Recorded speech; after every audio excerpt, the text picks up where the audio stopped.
Señor Morán, cuando la gente escucha la palabra pensamiento complejo, a veces lo confunde con complicado. Y eso, por esa razón, temen acercarse a este pensamiento. ¿Podríamos llamarlo de otra manera? Quizás el pensamiento de las relaciones de la vida. No, porque, digamos, es verdad que hay una dificultad. La dificultad es la confusión con complicación y complejidad.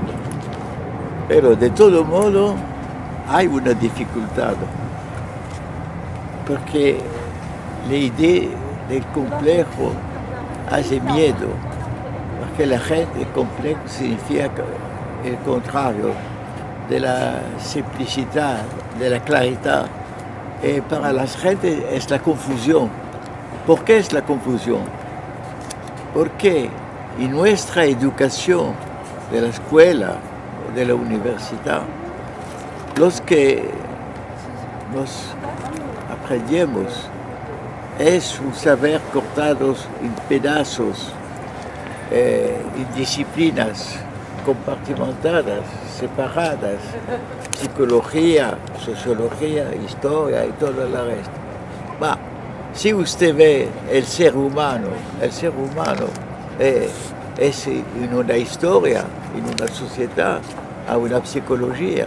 El ser humano también es un ser biológico, es un ser que a una historia que viene de una evolución biológica, de los primates, de los mamíferos, de los animales.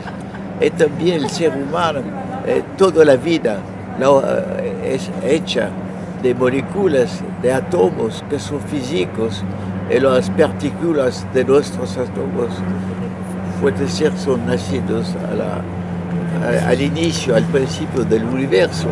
Tenemos toda la vida en nosotros, es decir, todos los elementos separados de las disciplinas y se debe utilizar para entender lo que significa humano.